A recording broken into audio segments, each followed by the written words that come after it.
Yes, good afternoon ma'am, good afternoon sir. बैठिए। आप अपना नाम और पहचान छुपाते हुए परिचय दीजिए। हाँ, मैं जालोर जिले का रहने वाला हूँ। मैंने मेरी प्राइमरी शिक्षा राज्य के उच्च माध्यमिक विद्यालय कोट का जालोर से कंप्लीट की और हाई सेकेंडरी मैंने विवेक विद्या मंदिर हाई सेकेंडरी स्कूल सांसद से कंप्लीट की। उसके बाद मैंने स्वयं पारी विद्यार्थी के रूप में JNU से ग्रेजुएशन कंप्लीट की, साथ ही मैंने डाइट से DLED कंप्लीट की जालोर से। उसके बाद मैं प्राइमरी टीचर पर कार्यरत था और पिछले 1 वर्ष से मैं लेक्चरर के पद पर कार्यरत हूँ। अच्छा, वर्तमान में आपकी पोस्टिंग कहाँ है, कौन से स्कूल में है? मेरी राज्य के उच्च माध्यमिक विद्यालय कागमाला जो कि रानीवाड़ा तहसील में है और साथ जालोर जिला में।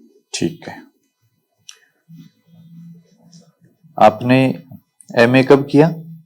मैंने 2019 में मेरा MA कंप्लीट। 2019 में हुआ। तो अब जैसे आपका जो जिला जालोर है, इसकी कोई 2 भौगोलिक विशेषताएं बताइए। एक तो यहाँ पर अरावली की जो पर्वत श्रृंखला है उसके टूटे टूटे पहाड़ नजर आते हैं।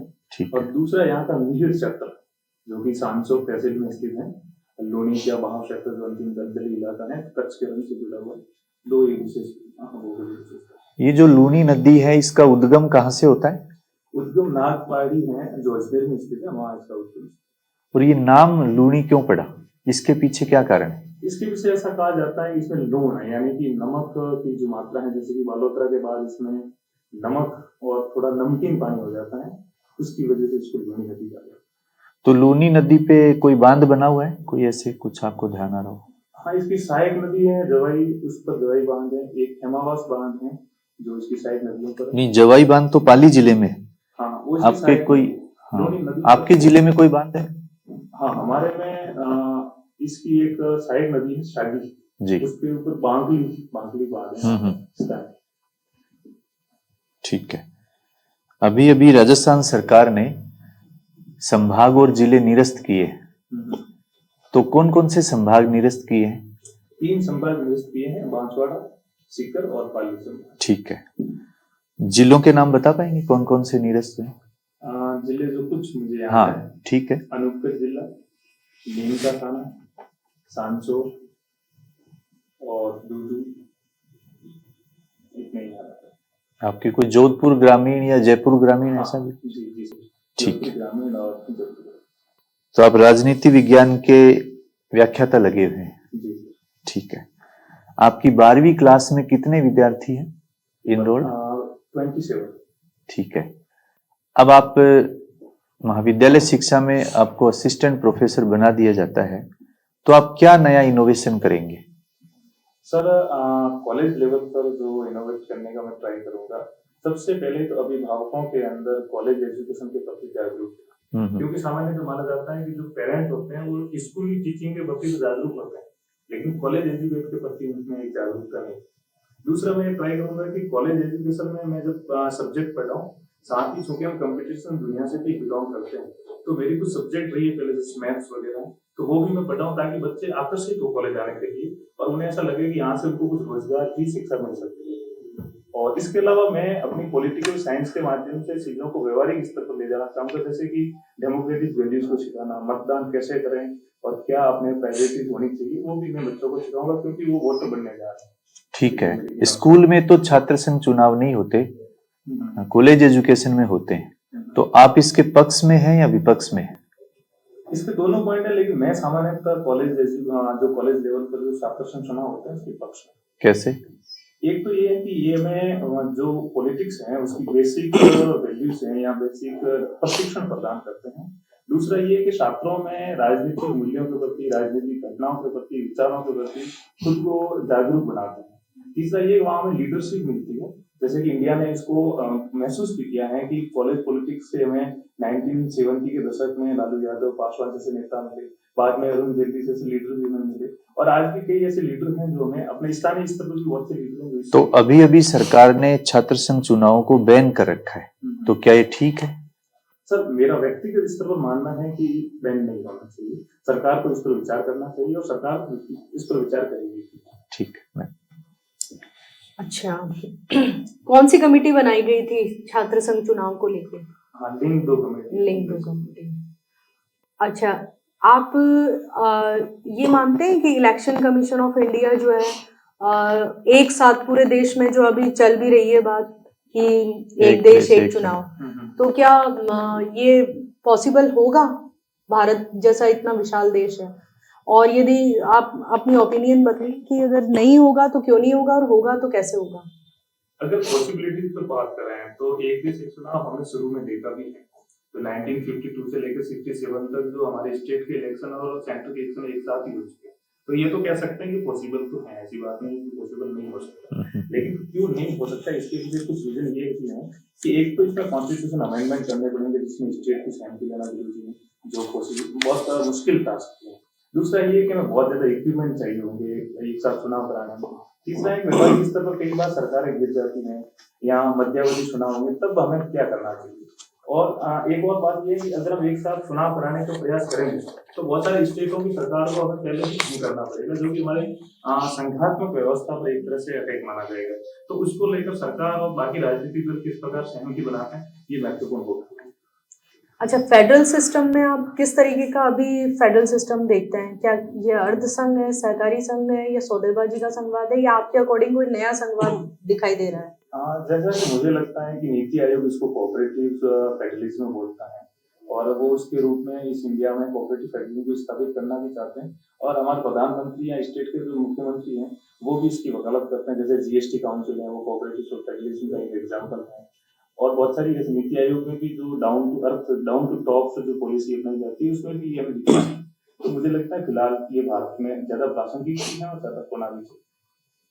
तो अभी आप कोई अगर टर्मिनोलॉजी देना चाहें कि हाँ अभी का फेडरलिज्म जो है वो इस स्वरूप का है, तो उसमें क्या बताना चाहोगे आप? मैं टर्म तो नहीं देना, मतलब टर्म देने में सक्षम नहीं, लेकिन मुझे लग रहा है कि बहुत से स्टेट हैं जो खुद को पॉलिटिकल साइंटिस्ट मान के पूछ रहे हैं हम आपको। चलिए कोई नहीं, संघीय गतिशीलता कह सकते हैं। संघीय गतिशीलता। अच्छा, एचिसन प्लान जानते हैं? एचिसन प्लान क्या है? शांति के लिए एकता प्रस्ताव। हाँ, क्या है शांति के लिए एकता प्रस्ताव? ये जितना मुझे याद आ रहा है 1960 के दशक में लाया गया था यूएनओ में, जिसमें ये था कि कुछ मेंबर हैं जिनको यूएनओ के सदस्य बनाने के लिए महाशक्तियां हैं वो इस पर सहमत हुई। ठीक है। अच्छा, पीस मेकिंग और पीस कीपिंग दोनों एक ही टर्म है या अलग अलग है? नहीं, दोनों अलग अलग टर्म है। अच्छा, क्या है, एक्सप्लेन कीजिए। पीस मेकिंग का है कि शांति को बनाए रखना या बनाना, और पीस कीपिंग का है कि अगर युद्ध हो चुका है तो उसके बाद कुछ स्थितियों को कैसे मैनेज किया जाए। इसके बाद किन्होंने दिया था ये टर्म? शायद जितना मुझे याद है कॉफी अन्नान के समय का ये। अच्छा, आपने कोई टॉपिक प्रिपेयर किया? हाँ, ठीक है, तो बोर्ड पर आप अपना जो टॉपिक है वो बताइए। आज हम जिस टॉपिक के बारे में चर्चा करने जा रहे हैं मूल रूप से वो मार्क्स का थ्योरी भी माना जाता है, लेकिन इसके बारे में बहुत से रिसर्च तो पहले भी हो चुके हैं। तो वो थ्योरी है एलिनेशन की थ्योरी, अलगाव का सिद्धांत है, जो हम इसका अध्ययन करेंगे। अलगाव के सिद्धांत में हम शुरू में ये पढ़ेंगे कि इसका अर्थ क्या है, अर्थात ये जो अलगाव टर्मिनोलॉजी है उसका शाब्दिक अर्थ क्या है। उसके बाद हम इसमें पढ़ेंगे कि अलगाव की इस थ्योरी को, अलगाव का जो अर्थ है उसको, उसके बारे में शुरू में कौन कौन से सिद्धांतकार थे जिन्होंने इस पर अपनी वकालत की या बातचीत की, तो वो आरंभिक अलगाव के सिद्धांत है, उसके बारे में भी हम अध्ययन करेंगे। और इसके बाद हम चूंकि अलगाव के सिद्धांत को मूल रूप से धरातल पर लेकर आए थे मार्क्स, तो जो मार्क्स का थ्योरी थी उसके बारे में भी हम रिसर्च या अध्ययन करेंगे कि मार्क्स का अलगाव का सिद्धांत क्या है। और उसके बाद हम अध्ययन करेंगे कि जो समकालीन मार्क्स के पश्चात वाले जो थ्योरेटिकल पार्ट्स थे या विचारक थे, उन्होंने इस पर अपने क्या मत रखे। तो सबसे पहले हम डिस्कस करते हैं अलगाव का शाब्दिक अर्थ क्या है। ये सब हमें दिखता है अलगाव, यानी कि हमें लगाव न होना, परायपन की भावना। इसमें दरअसल होता ये है कि जब किसी व्यक्ति से, किसी वस्तु से या किसी गुण से हमें पहले जुड़ाव होता है, उसके बाद जब उनसे दूर होते हैं अलगाव का भावना उत्पन्न होती है, परायपन की भावना उत्पन्न होती है, उसको हम अलगाव कहते हैं। शाब्दिक अर्थ यही था। इसको थ्योरेटिकल रूप में सबसे पहले हम देखते हैं मसीह धर्म में। जो एक आध्यात्मिक पक्ष पर जोर देता है या फिर धर्म तंत्रीय सिद्धांत के रूप में प्रकट करता है। मसीह धर्म दरअसल ये था कि ईसा मसीह का मानना था कि इंसान है वो शुरू में ईश्वर के बहुत निकट था, खुद को उससे कनेक्ट करता था, लेकिन जब उसके पाप बढ़ने लगे और उन्होंने अनैतिक कार्य करने लगे तो वो ईश्वर से विमुख हो गया, उनसे दूर हो गया, उससे अलगाव उत्पन्न हो गया और उसके बाद वो ईश्वर से मिलन के लिए तड़पने लगा और उससे खुद को जोड़ने का प्रयास करने लगा। तब उसको महसूस हुआ कि अलगाव क्या होता है। ये तो एक धर्म तंत्रीय सिद्धांत था, लेकिन उसको जो पॉलिटिकल साइंस में जिन्होंने सबसे पहले रीइंट्रोड्यूस किया वो था हीगल। ये दरअसल जर्मन फिलोसोफर है हीगल, और इन्होंने एक अपने बहुत ही फेमस कॉन्सेप्ट था इनका स्पिरिट, चेतन तत्व की यात्रा। हीगल का मानना था कि जो चेतन तत्व की यात्रा है वो दरअसल एक पुरानी परिस्थितियों से नवीन परिस्थितियों की तरफ गमन की यात्रा है जो इंसान के विचारों के माध्यम से आगे बढ़ती है।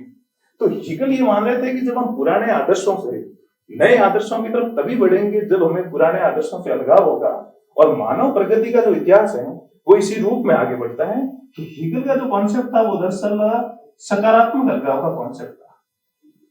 उसके बाद हीगल के इस कॉन्सेप्ट के बाद मार्क्स इसको अपने आर्थिक एवं दार्शनिक पांडुलिपि 1844 में लेकर आया। मार्क्स का ये मानना था कि जो वर्तमान का कैपिटलिस्ट सोसाइटी है, जो इंडस्ट्रियल सोसाइटी है, वो दरअसल इंसान को उनके खुद से अलगाव उत्पन्न करवा देती है, उसमें वो अपने आप को इंट्रोड्यूस नहीं कर पाता। उसकी उसने कुछ प्रक्रियाएं बताई थी। सबसे पहले उन्होंने ये कहा था कि जो उत्पाद हैं, आप ये बताइए कि अलगाव के सिद्धांत का सबसे ज्यादा विरोध किसने किया था? अलगाव के सिद्धांत, हाँ, इस सिद्धांत का विरोध सबसे ज्यादा किसने किया? सर तरुण मार्क्स में अलगाव का सिद्धांत था, लेकिन फ्रॉइड मार्क्स में अलगाव का सिद्धांत दिखता नहीं है। तो विरोध तो नहीं कह सकते, लेकिन फ्रॉइड मार्क्स में अलगाव के बारे में मार्क्स कहते नहीं है। और इसके बाद में सॉरी मानना चाहूंगा, मुझे नहीं पता इसका विरोध किसने। तो मार्क्स की फिर जैसे फ्रॉइड अलगाव में कुछ विचारधाराएं या अवधारणाएं बदल गई? हाँ, क्या बदली? इन्होंने एक तो जो पहले ये मानवीयता या मानववाद पर ज्यादा जोर दे रहे थे, ठीक है। बाद में वो अपने आप को खुद इकोनॉमिकल सेक्टर में ही डिस्कस करने लगे। अतिरिक्त मूल्य का सिद्धांत दिया उन्होंने, और उसके बाद स्टेट के ये मार्क्स ने एक द्वंद्वात्मक भौतिक विकासवाद का कोई सिद्धांत दिया। हाँ, तो ये क्या है, थोड़ा सा बताइए। हाँ, द्वंद्वात्मक भौतिकवाद में दो टर्म्स हैं, एक द्वंद्वात्मक है, एक भौतिकवाद है। दरअसल ये सुकरात से उन्होंने लिया था कि कोई भी विचार या कोई भी घटना तीन तरीके से आगे बढ़ सकती है। पहले एक विचार उत्पन्न होगा, उसके खिलाफ एक विवाद उत्पन्न होगा और फिर संवाद स्थापित होगा। और चूंकि मार्क्स का मानना था कि जो परिस्थितियां हैं, जो भौतिक चीजें हैं, वही हमारे सब कुछ उसको मतलब मैनेज करती हैं। उस वजह से अगर भौतिक परिस्थितियों में अगर चीजें आगे बढ़ रही है तो वो द्वंद्वात्मक पद्धति से ही आगे बढ़ेगी, और परिस्थितियां ही सब चेतना के लिए, विचार के लिए जिम्मेदार। चलो इस सिद्धांत के टॉपिक जो आप है इसका समकालीन सिद्धांत जो है पूरा कंप्लीट कीजिए, फिर हम आपसे आगे प्रोसीड करते हैं। आप समकालीन सिद्धांत। इसमें दो थ्योरी, दो विचारक हैं जिन्होंने इसके बारे में डिस्कस किया है। एक है एरिक फ्रॉम। दरअसल एरिक फ्रॉम एक साइकोलॉजिस्ट थे। एरिक फ्रॉम ने कहा था कि हम दरअसल फिजिकल जो अलोनीनेस है वो तो झेल ही रहे इस पूंजीवादी व्यवस्था में, लेकिन हम इसके साथ साथ अपने सामाजिक मूल्यों से दूर होते जा रहे हैं, विचारों से दूर होते जा रहे हैं, परंपराओं से दूर होते जा रहे हैं। तो एक नैतिक अकेलापन, एक इंसान फिजिकल अलोनीनेस तो है ही, साथ में खुद मतलब साइकोलॉजिकल सिजोफ्रेनिया का शिकार हो जाता है, मानसिक रूप से विकृतता का शिकार हो जाता है। तो ये एरिक फ्रॉम इसके बारे में कह रहे थे। और इसके बाद एक और थिंकर था हर्बर्ट मार्क्यूजे।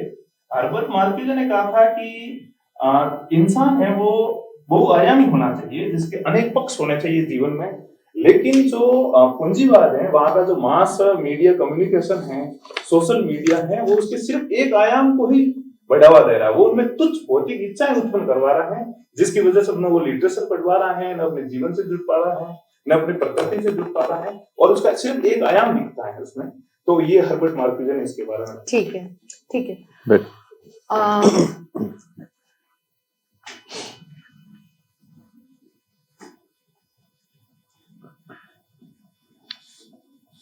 अच्छा, इस पूरे सिद्धांत को आप स्ट्रक्चरल पॉजिटिविज्म से कैसे जोड़ सकते हो? प्रत्यक्षवाद से। हाँ, प्रत्यक्षवाद, संरचनात्मक प्रत्यक्षवाद।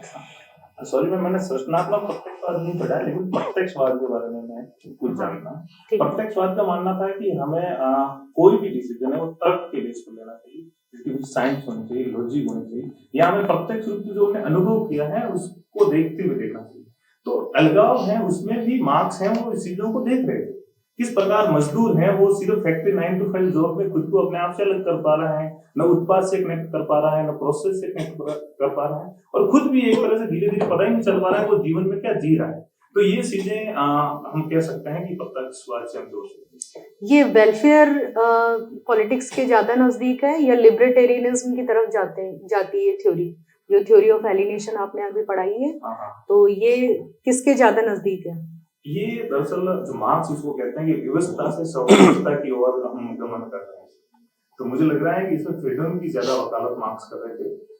इसमें वेलफेयर सोसाइटी की बात अगर करें तो ये है कि इंसान अगर कुछ भी कर रहा है तो कम से कम उससे कनेक्ट तो रहे, अपने जीवन से कनेक्ट रहना ज्यादा जरूरी है। भौतिक वस्तुएं ज्यादा नहीं होनी चाहिए, बल्कि अपने आप से जुड़ा हुआ ज्यादा। फ्रैंकफर्ट स्कूल यही है? अल्थ्यूजर और फ्रैंकफर्ट स्कूल वो क्रिटिकल थ्योरी थी, उसके अंदर हम कह सकते हैं खाकुस थिंकर हो सकते हैं, हेबरमास जैसे नियो मार्क्सिस्ट की तरफ। हाँ, नियो। सर आपने मार्क्स के बारे में बताया, काफी सारी चीजें बताई है। अगर हम वर्तमान कॉन्टेक्स्ट में बात करें तो मार्क्सवाद की क्या प्रासंगिकता है, अगर वर्ल्ड सिनेरियो भी हम देखें? मार्क्सवाद हर समय अपने आप को खुद को रिलेवेंट बनाए रखा है। मार्क्स का जो प्राइमरी कॉन्सेप्ट ये था कि शोषण का विरोध, तो दुनिया के किसी भी समाज में, किसी भी कंट्री में ये हमेशा से ही रहेगा। और दूसरी बात है, जब भी कोई आंदोलन हुए हैं, क्रांतियां हुई हैं, सत्ता विरोधी बातें हुई हैं, तो मार्क्स सबसे पहले खड़ा होता है उनके विचारों को एक करने के लिए। और दुनिया आज भले ही मजदूर या उस आर्थिक शोषण का शिकार नहीं हो रही है, लेकिन मानसिक शोषण का, सांस्कृतिक शोषण, तो शोषण के अनेक रूप हमारे सामने उपस्थित हुए, और उसका अगर सबसे पहले वकालत करें तो मार्क्स ने। और मैं तो खुद मानता हूँ कि मार्क्स की वजह से आज जो वेलफेयर सोसाइटी बनी और उदारवाद में खुद में बदलाव किया, वो मार्क्स की देन थी।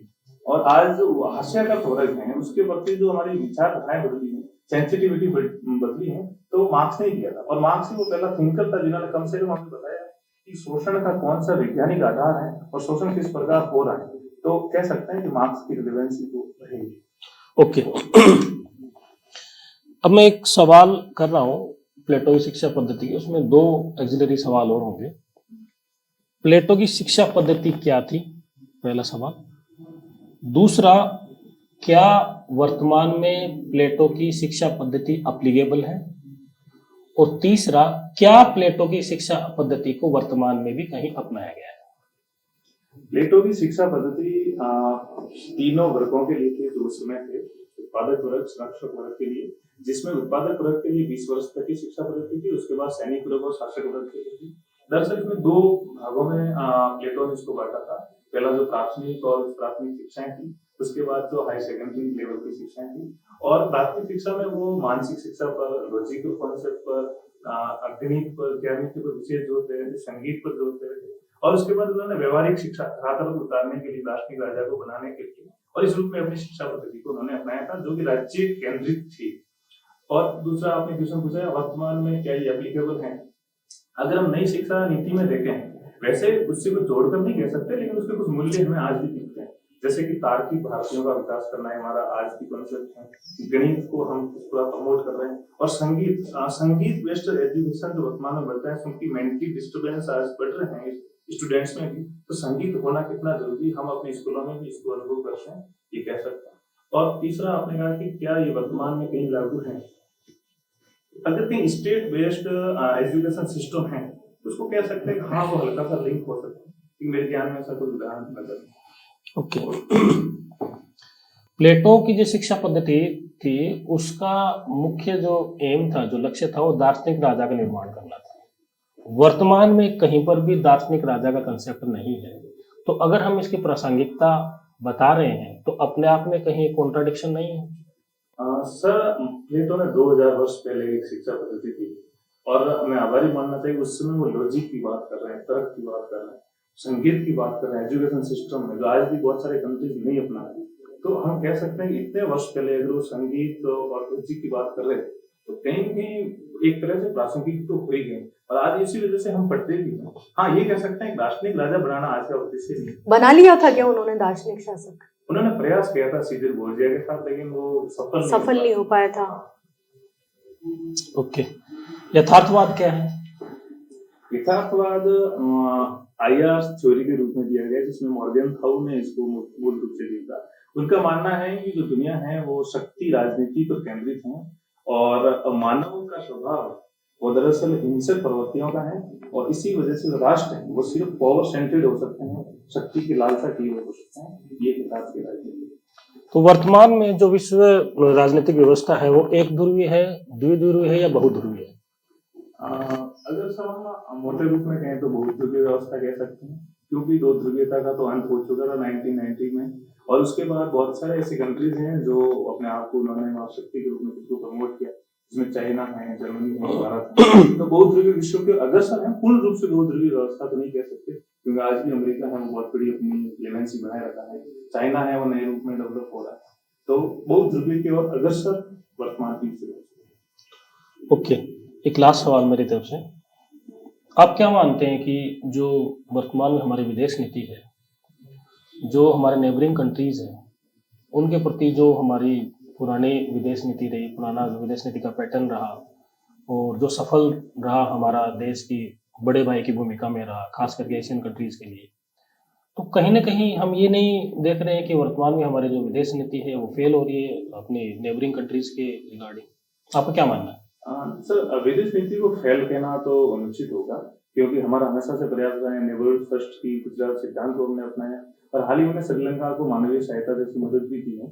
हम प्रयास यही कर रहे हैं कि नेबरहुड के साथ में, हमारे पड़ोसी के साथ में बेहतर रिश्ते रहें, लेकिन फिर भी कुछ ऐसी चीजें हैं, जैसे कि मालदीव में इंडिया आउट का मूवमेंट चला, लेकिन उसके बाद में हमने उसको मैनेज भी कर लिया। भूटान हमारा अच्छा मित्र है, श्रीलंका के साथ में भी वर्तमान में हमने समझौते की, बेहतर रिश्ते हैं। बांग्लादेश के कुछ आंतरिक घटनाक्रमों की वजह से हमारे कुछ संबंध है ऐसे कह सकते हैं खराब हो रहे हैं, लेकिन फिर भी कुछ समय बाद भारत की अपनी एक रिलेवेंसी है साउथ एशिया में, वो बेहतर हो जाएंगे। हाँ, कह सकते हैं चुनौती है भारत की विदेश नीति के समक्ष कि पड़ोसी देशों के साथ में। दरअसल दिक्कत सर ये है कि वहां पर लोकतंत्र है वो पूर्ण रूप से स्थापित नहीं हो पा रहा है। डेमोक्रेसी नहीं होने की वजह से वहाँ एक बेहतर स्थिति बनाए रखना हमारे लिए चुनौती है, और जिसको हम प्रयास करके सुधारने का प्रयास करते हैं। लास्ट सवाल आपसे, अभी भी राजस्थान में एक इवेंट हुआ, राइजिंग राजस्थान, इसके दो आप सकारात्मक क्या निष्कर्ष निकले ये बताइए। सर, राइजिंग राजस्थान से राजस्थान रिलेटेड कुछ उद्योग है जिसमें इन्वेस्टमेंट बढ़ रहा है। एक सोलर एनर्जी में पश्चिमी राजस्थान में, जिसमें हमारा जिला भी शामिल है, और दूसरा क्या आपने अखबार में ऐसी कोई खबर पढ़ी जिसे पता चला हो कि सबसे बड़ी कोई डील हुई, ऐसा कोई?